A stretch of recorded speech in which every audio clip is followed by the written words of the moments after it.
नमस्ते साथियों।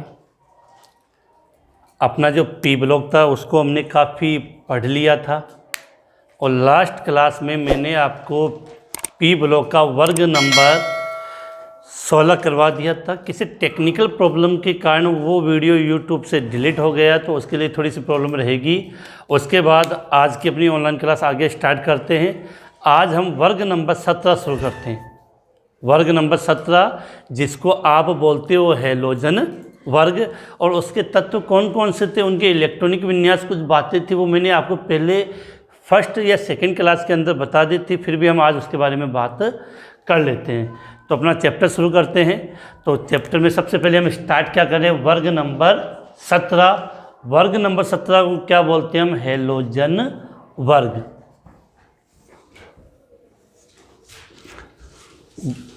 वर्ग नंबर 17 नाम क्या दोगे आप इसको, हैलोजन वर्ग। सबसे बड़ी बात रखना ना कि इस वर्ग से छोटे छोटे क्वेश्चन अच्छे बनते हैं। तो वर्ग नंबर 17 को आपने क्या नाम दे दिया, हैलोजन वर्ग। पहली बात तो इसको हैलोजन वर्ग क्यों कहते हैं, क्योंकि अधिकांशतः लवण इसी वर्ग के बने होते हैं। लवण बनाने के कारण, लवण के लिए इंग्लिश में शब्द हेलो लेते हैं, तभी इसका नाम पड़ गया हैलोजन। तो यहाँ ले सकते हो कि शॉर्ट में अगर लिखना चाहो कि इसको हैलोजन नाम क्यों दिया, लवण बनाने के कारण। लवण बनाने के कारण इसको हमने क्या नाम दे दिया, हैलोजन नाम दे दिया। इसके अलावा सीधा क्वेश्चन ये भी पूछा जा सकता है कि हैलोजन वर्ग का सामान्य इलेक्ट्रॉनिक विन्यास क्या होता है। तो इसको मुझे लिखना है NS2Np। 7 है तो 2 तो यहाँ हो गए और 5 है 7, NS2Np5 ये इसका सामान्य इलेक्ट्रॉनिक विन्यास होता है। और इसके जो तत्व जो हमने लिखे थे वो कौन कौन से थे आपके, फ्लोरीन, क्लोरीन, ब्रोमीन, आयोडीन और एस्टेटिन। इसके लिए आपने लाइन भी याद की थी, फिर कल बाहर आई आंटी आरती, जो आप बोलना चाहो, जो आपको पसंद है। तो अब हम बात करें इसके बारे में आगे कि फिर कल बाहर आई आंटी। तो इसके नाम तो जानते हो, तो नाम को लिखने के लिए तो ज़्यादा टाइम खराब करने की ज़रूरत है नहीं। यहाँ से आपको एक बात तो याद रखनी है कि फ्लोरीन, क्लोरीन, ब्रोमीन और आयोडीन, देखा जाए तो मुख्यतः हैलोजन शब्द इन 4 के लिए ही लिया जाता है। हैलोजन शब्द का जो हम प्रयोग कर रहे हैं वो किसके लिए, फ्लोरीन, क्लोरीन, ब्रोमीन और आयोडीन। और ये चारों की चारों क्या होती है, अधातु। क्या होती है, अधातु होती है। एस्ट3 है वो क्या है, धातु है, लेकिन यह है एक रेडियो एक्टिव, या इसको हम हिंदी में बोले तो रेडियो धर्मी तत्व है। रेडियो धर्मी तत्व को शॉर्ट की बातें, सिंपल सी बातें कर लेते हैं कि फ्लोरीन, क्लोरीन, ब्रोमीन और आयोडीन को नॉर्मली हम क्या बोलते हैं, हैलोजन। ये सब की सब क्या अधातु है। एस्टेटिन को हम क्या बोलते हैं, धातु, जो एक रेडियो एक्टिव तत्व है। यहाँ तक की बात तो क्लियर होगी। इसके पश्चात अगर हम फ्लोरीन इनकी बात करें तो यहाँ से मैं 2 चीज़ें इंपॉर्टेंट बता दूँ। एक तो हम पढ़ते हैं इलेक्ट्रॉन लब्धि एंथैल्पी, इनके क्वेश्चन करवाऊंगा, लेकिन कुछ नॉर्मल बातें हैं वो हम यहाँ कर लेते हैं। अगर अभी तक आपके अपने चैनल को अगर सब्सक्राइब नहीं किया है तो ज़रूर सब्सक्राइब कर देना और बेल वाले आइकॉन पर क्लिक करना ना भूलें। और लाइक की तो मैंने कहा ज़रूरत नहीं है, जब आप मुझे लाइक करते हो तो अब आगे बात करें इसमें फ्लोरीन, क्लोरीन, ब्रोमीन और आयोडीन की 2 शब्द आपके माइंड में बिल्कुल क्लियर कर लेना कि एक शब्द तो हम पढ़ते हैं इलेक्ट्रॉन लब्धि एंथैल्पी, दूसरा इलेक्ट्रॉन लब्धि एंथैल्पी को इलेक्ट्रॉन बंधुता बोलते हो, और दूसरा शब्द हम लिखते हैं विद्युत ऋणता या विद्युत ऋणात्मकता बोल देते हैं। ये दोनों ही चीज़ वर्ग में ऊपर से नीचे आने पर घटती है। तो यहाँ से तो ये क्लियर हो गई कि जो फ्लोरीन है, क्या लिखा है, फ्लोरीन, आवर्त सारणी में सबसे ज़्यादा विद्युत ऋणात्मकता किसकी होती है? फ्लोरीन की। चैप्टर से एक नंबर के क्वेश्चन आएंगे तो सीधा क्वेश्चन पूछ सकता है कि सर्वाधिक विद्युत ऋणात्मकता या विद्युत ऋणता कौन से तत्व की है? फ्लोरीन की।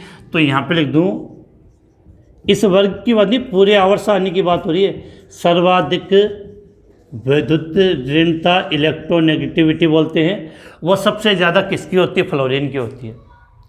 अब कायदे से इलेक्ट्रॉन लब्धि एंथैल्पी भी सबसे ज़्यादा किसकी होनी चाहिए थी? फ्लोरीन की। लेकिन ये फ्लोरीन की नहीं होती है और ये होती है क्लोरीन की। किसकी होती है? क्लोरीन की। तो क्लोरीन के लिए विशेष बात याद क्या करनी थी? सर्वाधिक इलेक्ट्रॉन लब्धि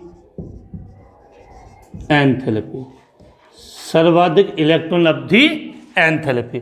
तो सर्वाधिक इलेक्ट्रॉन लब्धि एंथैल्पी वो किसकी है? क्लोरीन की।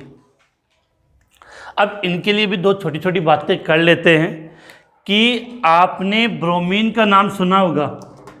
देखो, नॉर्मली जो अधातु होती है वो या तो गैस अवस्था में मिलेगी या सॉलिड स्टेट में मिलेगी, ठोस अवस्था में या सॉलिड स्टेट में। लेकिन एकमात्र ब्रोमीन ऐसी अधातु है जो द्रव अवस्था में पाई जाती है। तो यहाँ से आपको याद होनी, रूम टेम्परेचर की बात कर रहे हैं, जो ब्रोमीन होती है वो अधातु तो है, और कौन सी अधातु?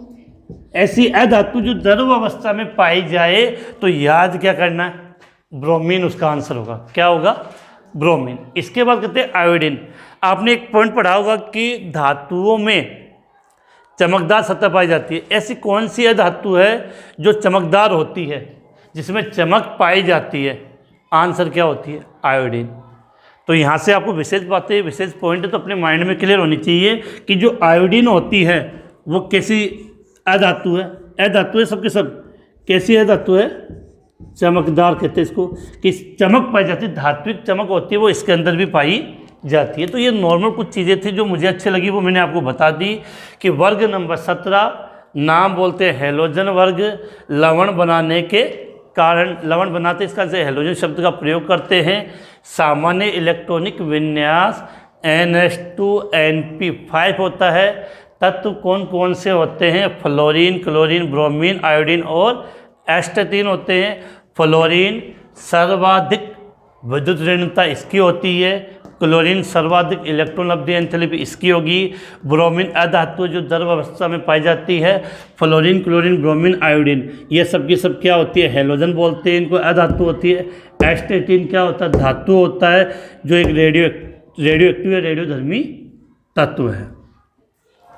इसके बाद ये चीज़ तो आपने पढ़ी है, शुरुआत में हमने क्लियर कर लिया कि वर्ग में ऊपर से नीचे आएंगे, वर्ग में ऊपर से नीचे आएंगे तो परमाणु आकार में क्या होती है?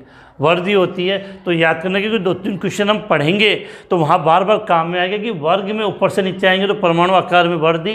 तो इन चारों की बात करें तो इन चारों में सबसे बड़ा आकार किसका होता है? आयोडीन का होता है। चलो इसका स्क्रीनशॉट लें, फिर हम क्वेश्चन वाइज छोटे छोटे जो क्वेश्चन बनते हैं उनकी हम बात करते हैं।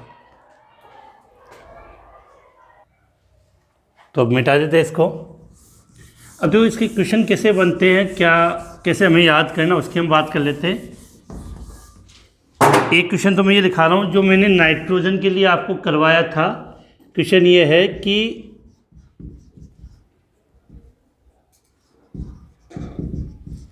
फ्लोरीन का मतलब हम किसकी बात कर रहे हैं? ऐप की बात कर रहे हैं। तो फ्लोरीन अपने वर्ग के अन्य तत्वों से, फ्लोरीन अपने वर्ग के अन्य तत्वों से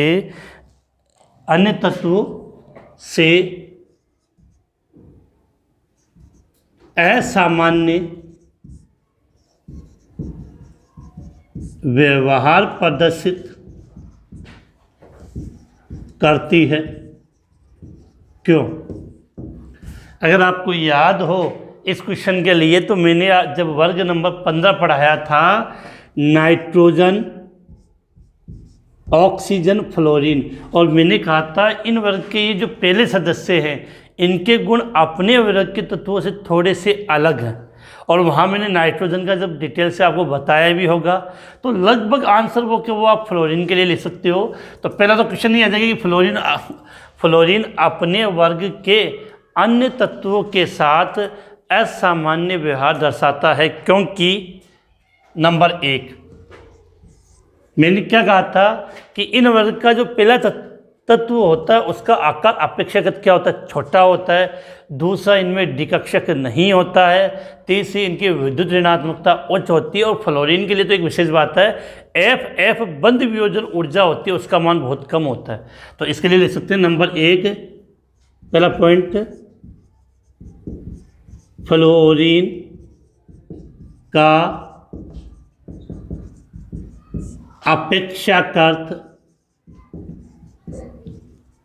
छोटा आकार, फ्लोरीन का अपेक्षाकृत छोटा आकार। नंबर 2, उच्च विद्युत ऋणात्मकता, जिसको हम ऋणता भी बोलते थे, उच्च विद्युत ऋणात्मकता। नंबर 3, निम्न F2 बंध वियोजन ऊर्जा। और नंबर 4, डी कक्षक की अनुपस्थिति, डी कक्षक की अनुपस्थिति। तो कभी भी इस प्रकार क्वेश्चन आ जाए तो आप सीधा सा सिंपल से एक आंसर लिख के आ सकते हो कि फ्लोरीन अपने वर्ग के अन्य तत्वों के साथ असामान्य व्यवहार दर्शाता है क्यों। तो पहला रीजन क्या होगा, फ्लोरीन का आकार जितना होना चाहिए उससे भी वो क्या होता है, छोटा होता है। तो फ्लोरीन का अपेक्षाकृत छोटा आकार। दूसरा, उच्च विद्युत ऋणात्मकता, वो हमने अभी लिखा था कि सबसे ज़्यादा ऋणात्मकता किसकी होती है, इसी की होती है। निम्न F2 बंध वियोजन ऊर्जा, मतलब F2 की जो बंध वियोजन ऊर्जा होती है वो कम होती है, इससे F2 आसानी से टूट जाता है। और डी कक्षक की अनुपस्थिति। तो ये क्वेश्चन था, उसका आंसर लिख दिया। दूसरे क्वेश्चन की बात करें तो अगला क्वेश्चन की बात करें तो आपने देखो ये होता है फ्लोरीन, क्लोरीन, ब्रोमीन और आयोडीन। अगर हम बात करें इलेक्ट्रॉन लब्धि एंथैल्पी की, तो मैंने क्या बताया, वर्ग में ऊपर से नीचे जाते हैं तो मान में कमी आती है। तो कायदे से देखा जाए तो फ्लोरीन की ज़्यादा होनी चाहिए लेकिन क्लोरीन की कम होनी चाहिए, लेकिन जस्ट यहाँ उल्टा होता है कि क्लोरीन की सबसे ज़्यादा होती है, मतलब फ्लोरीन की कम होती है। तो क्वेश्चन बन जाएगा कि फ्लोरीन की इलेक्ट्रॉन लब्धि एंथैल्पी क्लोरीन से कम होती है क्यों, इसका कारण बताओ। तो क्वेश्चन हम लिख लेते हैं पहले, उसके बाद इसके बारे में आगे बात करें कि समझा तो दिया क्या होगा। तो यहाँ लिखेंगे कि फ्लोरीन की इलेक्ट्रॉन लब्धि, फ्लोरीन की इलेक्ट्रॉन लब्धि एंथैल्पी का मान क्लोरीन से, शॉर्ट में लिख रहा हूँ समझोगे, क्लोरीन से कम होता है क्यों। फ्लोरीन की इलेक्ट्रॉन लब्धि एंथैल्पी का मान क्लोरीन से कम होता है क्यों। तो इसका आंसर तो आप इजीली ये लिख सकते हो कि पहला पॉइंट तो यही है इसका कि फ्लोरीन का आकार क्या होता है, अपेक्षाकृत छोटा होगा, और छोटा होने के कारण P2 कक्षक परस्पर अधिक निकट होने के कारण वहाँ पर प्रबल प्रतिकर्षण होता है, और प्रबल प्रतिकर्षण के होने के कारण उनकी इलेक्ट्रॉन ग्रहण करने की क्षमता वो कम हो जाती है। तो यहाँ हम क्या लिखेंगे कि फ्लोरीन के छोटे आकार के कारण, फ्लोरीन के छोटे आकार के कारण 2p कक्षक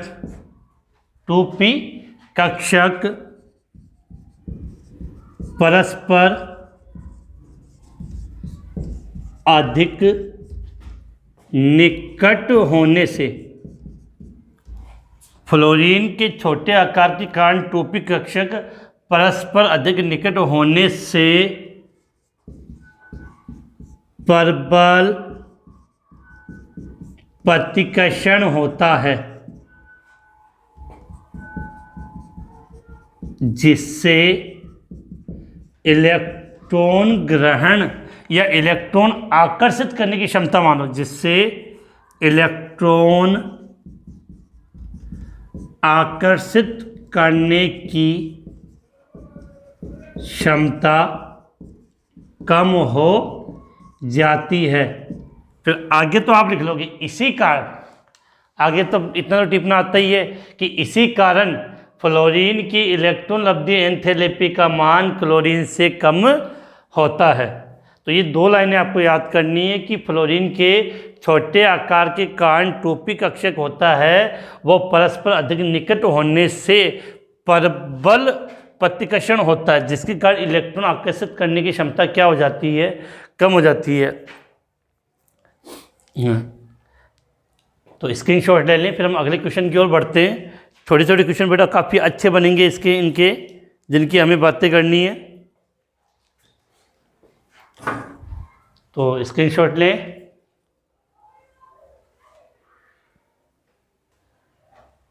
तो अब आगे बात करते हैं।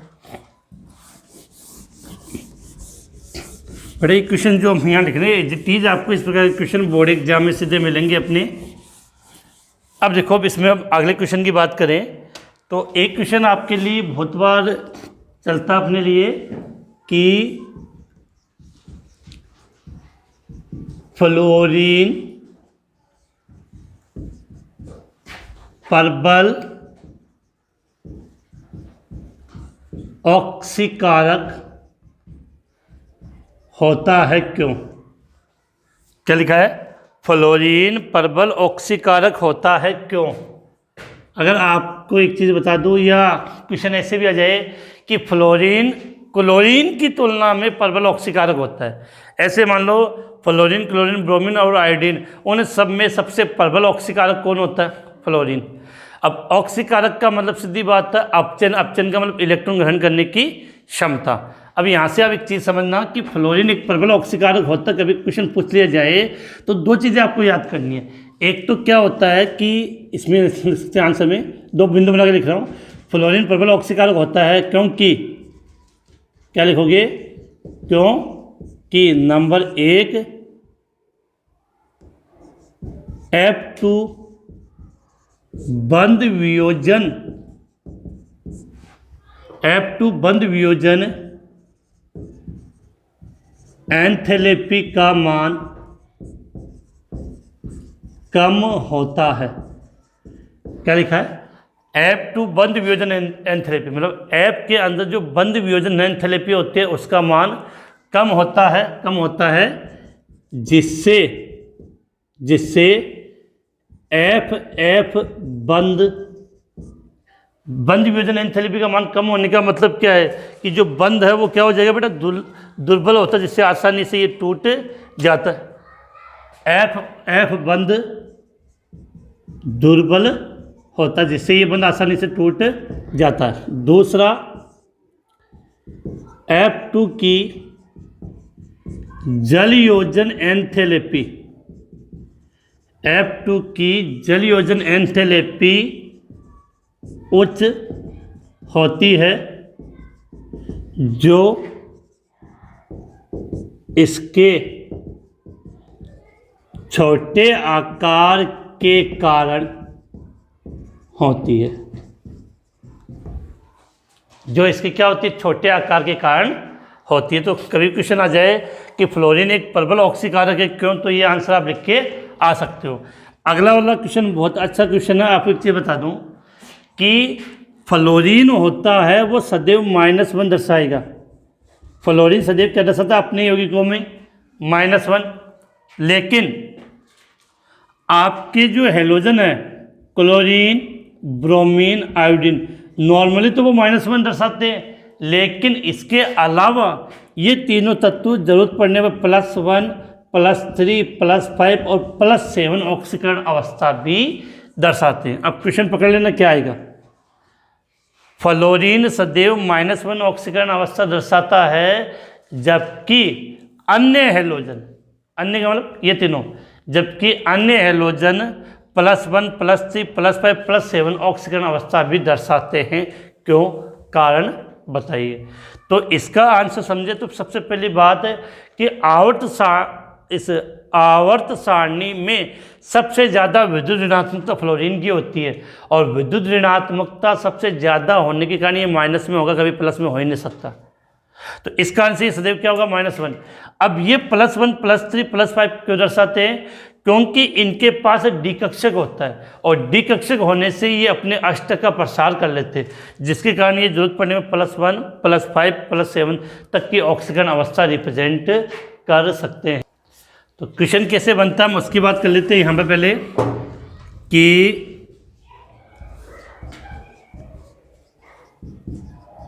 फ्लोरीन केवल -1 ऑक्सीकरण अवस्था प्रदर्शित करता है, जबकि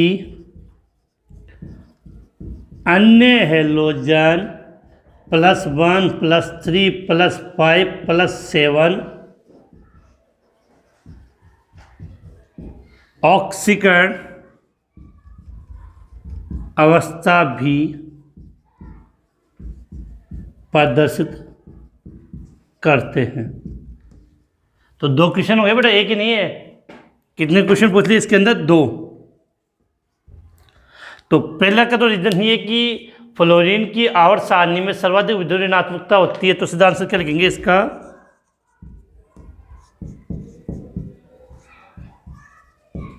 फ्लोरीन आवर्त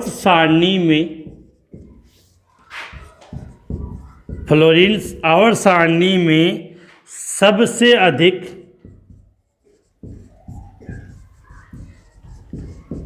विद्युत ऋणी तत्व होने के कारण फ्लोरीन आवर्त सारणी में सबसे अधिक विद्युत ऋणी तत्व होने के कारण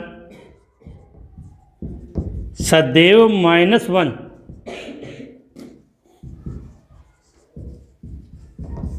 ऑक्सीकरण अवस्था प्रदर्शित करते हैं, जबकि अन्य हैलोजन के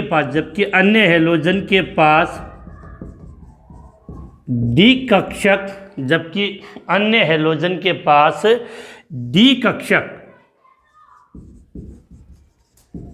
उपस्थित होने से ये अपने अष्टक का प्रसार करके +1 +3 +5 +7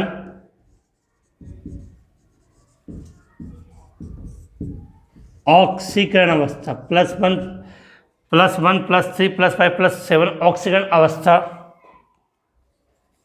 भी दर्शाते हैं।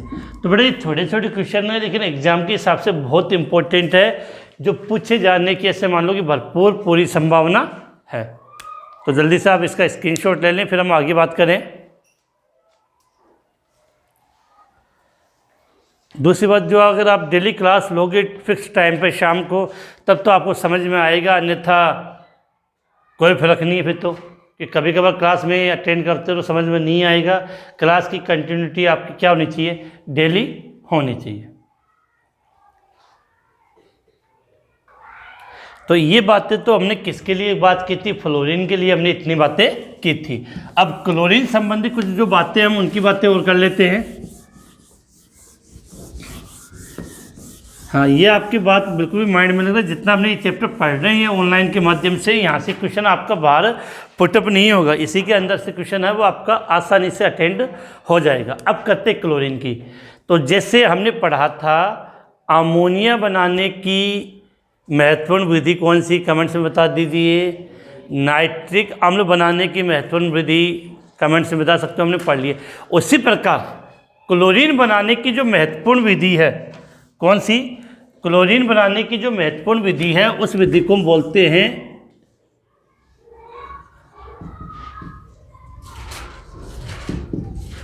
डेक्रोन विधि। क्या बोलते हैं? डेक्रोन विधि। क्लोरीन बनाने की जो महत्वपूर्ण विधि है उस विधि को हम क्या बोलते हैं? डेक्रोन विधि। तो पहले तो बात ये होनी चाहिए कि डेक्रोन शब्द ही आपके लिए नया आया है, तो डेक्रोन क्या है? तो इसके लिए हम यहाँ पे क्या लिख देंगे? क्लोरीन बनाने की विधि। क्लोरीन बनाने की विधि। विधियाँ तो बेटा बहुत सारी है, लेकिन सबसे इंपॉर्टेंट कौन सी है? क्लोरीन बनाने की विधियाँ तो और भी, लेकिन सबसे इंपॉर्टेंट कौन सी है? डेक्रोन। तो क्लोरीन क्या है? डेक्रोन क्या है? क्लोरीन बनाने की सबसे महत्वपूर्ण विधि। अब इस विधि में क्या होता है वो लाइन हम लिख लेते हैं, फिर इसके हम समीकरण समझ लेते हैं कि HCl को, HCl का मतलब क्या हुआ? हाइड्रोक्लोरिक अम्ल को, HCl को 723 केल्विन ताप पर, HCl को 723 केल्विन ताप पर वायु के साथ CuCl2 प्रेरक की उपस्थिति में, HCl मतलब हाइड्रोक्लोरिक अम्ल को 723 केल्विन ताप पर वायु के साथ CuCl2 उत्प्रेरक की उपस्थिति में गर्म करने पर क्लोरीन प्राप्त होती है। क्या लिखा है? HCl को 723 केल्विन ताप पर वायु के साथ CuCl2 उत्प्रेरक की उपस्थिति में गर्म करने पर क्लोरीन प्राप्त होती है। समीकरण लिखना चाहें तो समझना, यहाँ पर क्या लिखा? HCl क्रिया वायु का मतलब मैंने 1000 बार आपको समझाया है, किससे होती है? O2 से। किसकी उपस्थिति में? CuCl2 उत्प्रेरक की उपस्थिति में। टेम्परेचर कितना? 723 केल्विन। अब यहाँ से हम माइंड लगाते हैं कि बनाना क्या है। बनाना अपने को Cl, क्या बनाना है? Cl। तो मैंने इसके कितने अणु ले लिए? 4। कितने लिए? 4। अब 4 में से देखो कितनी Cl हो गई? 4, तो 2Cl2 बन गए। अब देखो हाइड्रोजन कितने हुए? 4 हाइड्रोजन और 2 ऑक्सीजन, तो सीधी सी बात है क्या बन गया आपका? जल का अणु। क्या बन गया? जल का अणु। तो ये समीकरण किसकी है? डेक्रोन विधि की है। बड़ा इंपॉर्टेंट है बहुत ज़्यादा कि डेक्रोन क्या है? क्लोरीन बनाने की विधि है। HCl को 723 केल्विन ताप पर वायु के साथ CuCl2 उत्प्रेरक की उपस्थिति में गर्म करते हैं तो क्लोरीन बनती है। तो 4HCl प्लस O2 से CuCl2 बट्टे में 723 केल्विन टेम्परेचर, तो Cl2 बन गया और H2। तो ये समीकरण याद कर लेना। इसके पश्चात एग्जाम में क्वेश्चन आता है जो मैं सीधा लिखवा देता हूँ कि क्लोरीन की क्रिया सोडियम हाइड्रोक्साइड के साथ करवाएंगे। एक बार सोडियम हाइड्रोक्साइड की तनु मात्रा लेते हैं और दूसरी बार सोडियम हाइड्रोक्साइड NaOH होता सांद्र के साथ क्रिया करवाई जाती है। अगर इस प्रकार का क्वेश्चन आता है आपके बोर्ड एग्जाम में तो आपको समीकरण मिलेगी, उसमें उत्पाद की पहचान करनी होगी। किसकी पहचान करनी होगी? उत्पाद की। तो वो मैं उसी के अकॉर्डिंग यहाँ पर लिख देता हूँ आपको। ये क्वेश्चन बना दूँ कि क्वेश्चन के रूप में इसको लिख लेते हैं हम, ज़्यादा कंफर्टेबल रहेगा अपने कि क्वेश्चन के लिए हम बात करें तो Cl2 की तनु व सांद्र, क्या लिख रहे हैं? Cl2 की तनु व सांद्र NaOH सोडियम हाइड्रोक्साइड के साथ अभिक्रिया लिखें। Cl2 की तनु व सांद्र NaOH के साथ अभिक्रिया लिखे। तो इसका मतलब क्लोरीन की एक बार अभिक्रिया किससे कराओगे? तनु NaOH के साथ, दूसरी बार सांद्र NaOH के साथ। तो देखो यहाँ क्रिया करवाते हैं। तो यहाँ मैंने लिखा आपका NaOH, क्रिया किससे करवाई, Cl2 से। अब तो यहाँ रखना कि जब तनु लेते हैं तो ठंडा होता ही है यहाँ पे, तो यहाँ में रख दिया कि ठंडा व तनु, इस प्रकार से दिया होगा मिलेगा। और क्रिया किससे करवाएंगे हम, क्लोरीन से। क्लोरीन क्रिया किससे करवाएंगे, क्लोरीन से। तो यहाँ पर जो उत्पाद बनता है वो ये बनता है आपका, एक तो बनता है NaCl, एक बनता है NaOCl, और हाइड्रोजन और ऑक्सीजन है तो क्या बन जाएगा, जल का अणु बन जाएगा। अब आप विक्रिया को इक्वल करने के लिए यहाँ मैंने कितने ले लिए, 2, तो 2 Na हो गए, ऑक्सीजन भी 2 हो गए, हाइड्रोजन भी 2 और Cl बिल्कुल 2। तो ये इक्वेशन, तो जब आप ठंडे व तनु NaOH की क्रिया क्लोरीन के साथ करवाओगे, ठंडे व तनु NaOH सोडियम हाइड्रोक्साइड के साथ क्लोरीन के साथ अभिक्रिया कराओगे तो एक तो बनेगा NaCl, एक बनेगा NaOCl, और साथ में क्या बन जाएगा, H2O। अब देखो इस बार आपने क्या लिया, NaOH प्लस क्रिया करवा दी Cl2 से, NaOH और क्रिया करवा दी Cl2 के साथ। तो इस बार आपने इस कंडीशन में ये गर्म व सांद्र है, क्या लिया है, जो NaOH सोडियम हाइड्रोक्साइड है वो आपका क्या है, गर्म और सांद्र है। तो यहाँ से आपको एक विशेष ध्यान रखनी है, बनता क्या है, एक तो ये बनेगा आपका इसमें NaCl बन जाएगा, और एक बनेगा NaClO3, और साथ में अगर वहाँ हाइड्रोजन है तो क्या बन गया, जल का अणु। इक्वेशन को अपने को इक्वल करनी है तो इसके लिए ध्यान रखना, ये 6 लेते हैं और ये 3 लेते हैं। अब यहाँ से इक्वेशन लिखनी है कि कितने, Cl 6 तो ये 5 हो गया। अब हाइड्रोजन की बात कर लें तो यहाँ पर जल के अणु कितने हो जाएंगे आपके, 3। अब चेक कर लो कि अपनी इक्वेशन इक्वल है या नहीं है, बेटा बिल्कुल बैलेंस है। तो ये ध्यान रखना कि अलग अलग कंडीशन में आपका उत्पाद है वो अलग अलग प्राप्त हो रहा है, कि ठंडे व तनु के साथ करवाएंगे तो क्या बनेगा, गर्म और सांद्र NaOH के साथ करवाएंगे तो उत्पाद में क्या बनेगा। अब इससे ज़्यादा इनके नाम की भी बात याद रखनी है कि इन उत्पाद में बनता क्या है, जो बनता है हमें उसका नाम याद होना चाहिए। देखो बाकी तो सेम है, इसमें जो बनता है इसका नाम क्या होता है, इसका नाम होता है सोडियम हाइपोक्लोरेट,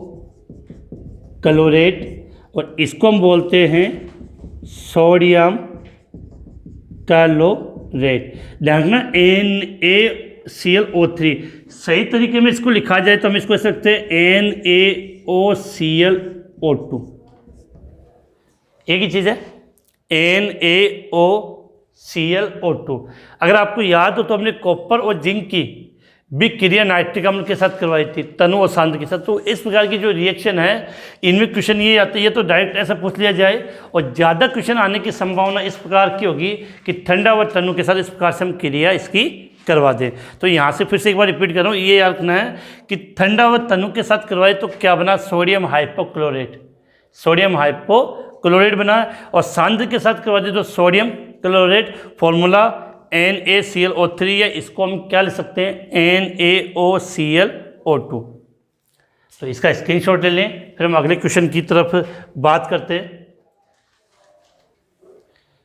तो इसको अच्छे तरीके से याद कर लेना, और ये जितना मैंने लिखा बेटा ये सब इम्पोर्टेंट है, क्योंकि फालतू की बातें थी चैप्टर के अंदर वो मैंने काफ़ी चीज़ें आपको बताई ही नहीं है, क्योंकि वहाँ से क्वेश्चन आता नहीं है, इसलिए दोनों की दोनों चीज़ें जो हमने लिखी है वो बहुत ज़्यादा इम्पोर्टेंट है। अब आगे बात करें तो इसको मिटा रहा हूँ।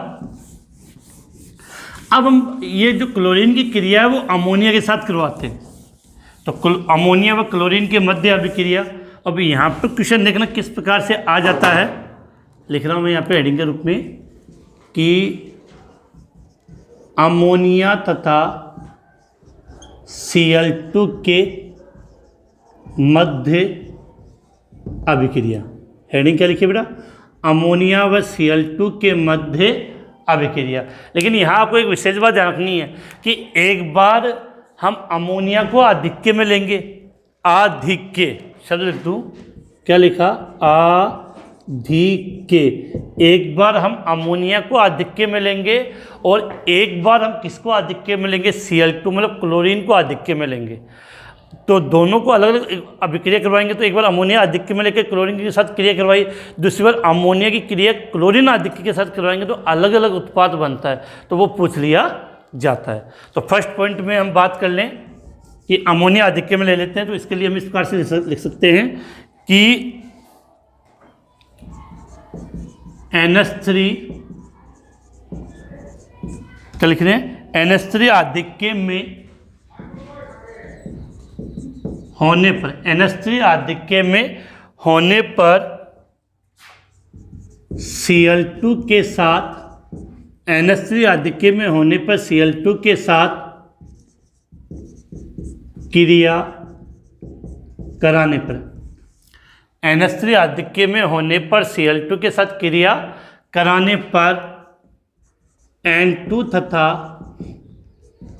NH4Cl अमोनियम क्लोराइड, नाम जानते होंगे NH4 से, अमोनियम क्लोराइड बनता है। क्या लिखा है, NH3 आधिक्य में होने पर Cl2 के साथ क्रिया कराने पर एक तो N2 बनेगा, N2 तथा अमोनियम क्लोराइड बनता है। तो समीकरण से लिखते हैं यहाँ पे NH3 प्लस Cl2। विशेष बात ध्यान रखनी है, अपने को इस अमोनिया के नीचे क्या लिखना है, आधिक्य शब्द जरूर लिखना है। तो हमें क्या पता चलेगा कौन आधिक्य में क्रिया करवाई, तो क्या बन गया N2 प्लस NH4Cl, क्या बना दिया N2 प्लस NH4Cl। अब ये अभिक्रिया को आपको इक्वल करना, तो ध्यान रखना कि इसके लिए कंडीशन क्या होती है, ये 8 हो गए, ये 3 आएंगे, तो 8 है तो 2 तो हो गए, तो यहाँ 6 आ गए। ये अभिक्रिया आपकी इक्वल है। कि इनऑर्गेनिक रिएक्शन को संतुलित करने में बेटा काफ़ी प्रॉब्लम आती है अपने को, तो बिल्कुल माइंड में होना चाहिए कि अमोनिया आधिक्य में लेकर क्लोरीन के साथ क्रिया कराएंगे तो N2 प्लस अमोनियम क्लोराइड का निर्माण होता है। लेकिन अब नेक्स्ट रिएक्शन की अगर हम बात करें तो जस्ट अपोजिट करेंगे, क्लोरीन आधिक्य में लेंगे कि Cl2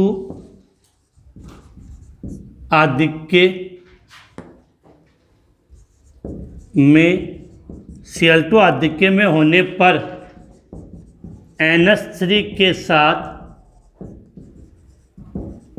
क्रिया कराने पर NCl3, सुन लेना बड़ा, NCl3 नाइट्रोजन ट्राइक्लोराइड विस्फोटक पदार्थ बनता है। अर्थात क्लोरीन आधिक्य में ले ली, अमोनिया के साथ क्रिया करवा दी, तो क्या बन जाएगा आपका NCl3 नाइट्रोजन ट्राइक्लोराइड, जो एक क्या होता है, विस्फोटक पदार्थ होता है। जिसके लिए हम बात कर लेते हैं कि क्या लिया, वही NH3 की क्रिया किससे करवाई, Cl2 से। पहले बात कह दी कि याद क्या रखना है, ये क्या लेंगे आधिक्य में, बना क्या NCl3 प्लस HCl बनता है। तो NCl3 प्लस HCl बनता है। तो ये कितने ले लिए मैंने, 6, तो 3 यहाँ आ जाएंगे और 3 इस 6, और ये जो बना है वो क्या होता है आपका विस्फोटक। तो बेटा ये जितनी भी रिएक्शन है मैंने आज की क्लास में पढ़ाई है इस प्रकार की, वो सब की सब क्या है, इम्पोर्टेंट है। पहले स्क्रीनशॉट लें, फिर हम आगे बात करते हैं।